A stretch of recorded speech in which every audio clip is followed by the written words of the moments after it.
ബംഗ്ലാദേശിൽ അധികാര കൈമാറ്റം ഉണ്ടായിരിക്കുകയാണ്. ഈ അധികാര കൈമാറ്റം നടന്ന ഉടനെ തന്നെ ബംഗ്ലാദേശിന്റെ സ്വരം മാറി എന്നുള്ള റിപ്പോർട്ടുകൾ ഇപ്പോൾ പുറത്തു വരുന്നുണ്ട്. ബംഗ്ലാദേശിൽ ജനാധിപത്യപരമായിട്ടുള്ള ഒരു തിരഞ്ഞെടുപ്പ് നടന്നിട്ടുണ്ടെന്ന് അവർ വാദിക്കുന്നു. ആ തിരഞ്ഞെടുപ്പിൽ BNPയുടെ താരിഖ് റഹ്മാൻ പ്രധാനമന്ത്രിയാകുമെന്ന് അവർ പറയുന്നു. അങ്ങനെ ആകുന്ന സാഹചര്യത്തിൽ ഇപ്പോൾ അതായത് താരിഖ് റഹ്മാൻ യൂനസിന്റെ ഉത്തരവുകൾ പലതും റദ്ദാക്കി തുടങ്ങിയിരിക്കുന്നു എന്നുള്ള റിപ്പോർട്ടുകളാണ് പുറത്തു വരുന്നത്.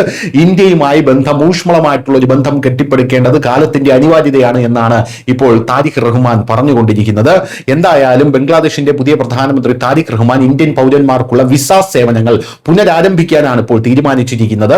ഷെയ്ഖ് ഹസീനയുടെ സർക്കാരിന്റെ പതനത്തിന് ശേഷം ഇന്ത്യയും ബംഗ്ലാദേശും തമ്മിലുള്ള ബന്ധം കൂടുതൽ വഷളായിരുന്നു. ഈ സാഹചര്യത്തിൽ ബംഗ്ലാദേശിലും ഹിന്ദുക്കൾക്കെതിരായ ആക്രമണം വർദ്ധിച്ചു. ഇപ്പോൾ തിരഞ്ഞെടുപ്പിന് ശേഷം തിരഞ്ഞെടുക്കപ്പെട്ട പുതിയ സർക്കാർ അധികാരത്തിൽ വന്നതോടെ ബംഗ്ലാദേശിന്റെ സ്വരം മാറി.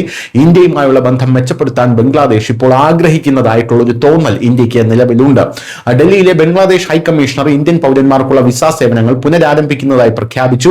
ഏകദേശം 2 മാസം മുമ്പ് ബംഗ്ലാദേശ് ഇന്ത്യക്കാർക്കുള്ള വിസ നിർത്തലാക്കിയിരുന്നു. എന്നിരുന്നാലും 3 ദിവസം മുമ്പ് BNP നേതാവ് താരിഖ് റഹ്മാൻ ബംഗ്ലാദേശിന്റെ പ്രധാനമന്ത്രിയായി ചുമതലയേറ്റു. ഡിസംബറിൽ ബംഗ്ലാദേശിൽ വിദ്യാർത്ഥി നേതാവ് ഷെരീഫ് ഉസ്മാൻ ഹാദി കൊല്ലപ്പെട്ടതിനെ തുടർന്ന് ബംഗ്ലാദേശ് ഇന്ത്യക്കെതിരെ ഗുരുതരമായിട്ടുള്ള ആരോപണങ്ങൾ ഉന്നയിച്ചിരുന്നു. മറുവശത്ത് ബംഗ്ലാദേശിൽ ഹിന്ദുക്കൾക്കെതിരായ ആക്രമണ സംഭവങ്ങൾ വർദ്ധിച്ചുകൊണ്ടിരുന്നു. അത്തരമൊരു സാഹചര്യത്തിൽ ഇരു രാജ്യങ്ങളും പരസ്പരം പൗരന്മാർക്ക് വിസ നിരോധിച്ചിരുന്നു. എന്നിരുന്നാലും ഇപ്പോൾ യൂനസ് ധാക്കയിൽ പോയതിനു ശേഷം ഇരു രാജ്യങ്ങളും തമ്മിലുള്ള വിദ്വേഷം നീക്കം ചെയ്യപ്പെടുന്നതിന്റെ സൂചനകളാണ് പുറത്തു വന്നിരിക്കുന്നത്. ഇന്ത്യ നിലവിൽ ബംഗ്ലാദേശികൾക്ക് ഡബിൾ എൻട്രി വിസകളും മെഡിക്കൽ വിസകളും മാത്രമേ അനുവദിക്കുന്നുള്ളൂ എന്നത് ശ്രദ്ധിക്കേണ്ടതാണ്. അത്തരമൊരു സാഹചര്യത്തിൽ മറ്റ് വിഭാഗങ്ങളുടെ വിസ സേവനങ്ങൾ ഉടൻ ആരംഭിക്കാൻ സാധ്യതയുണ്ട് എന്നുള്ളതാണ് റിപ്പോർട്ടുകളെല്ലാം തന്നെ സൂചിപ്പിക്കുന്നത്. എന്തായാലും താരിഖ് റഹ്മാൻ ഇന്ത്യ സന്ദർശിക്കുമോ എന്നുള്ള ഒരു ചോദ്യം പ്രധാനപ്പെട്ട ഒരു ചോദ്യമായി അവശേഷിക്കുന്നു. ഈ ആഴ്ച ഇന്ത്യൻ ലോക്സഭാ സ്പീക്കർ ഓം ബിർള താരിഖ് റഹ്മാന്റെ സത്യപ്രതിജ്ഞാ ചടങ്ങിൽ പങ്കെടുത്തിട്ടുണ്ടായിരുന്നു. പ്രധാനമന്ത്രി മോദിയുടെ കത്ത് ബിർള റഹ്മാൻ കൈമാറി ഇന്ത്യയിലേക്ക് ക്ഷണിച്ചു. ബംഗ്ലാദേശിലെ ഒരു പുതിയ സർക്കാരിന്റെ പ്രധാനമന്ത്രി തന്റെ ആദ്യ വിദേശ യാത്രയിൽ മിക്കപ്പോഴും ഡൽഹിയിൽ എത്താറുണ്ട് എന്നത് ശ്രദ്ധിക്കേണ്ടതാണ്. എന്നിരുന്നാലും മുഹമ്മദ് യൂനിസ് ഈ പാരമ്പര്യം ലംഘിച്ച് ചൈനയിലേക്കാണ് ആദ്യം പോയത്.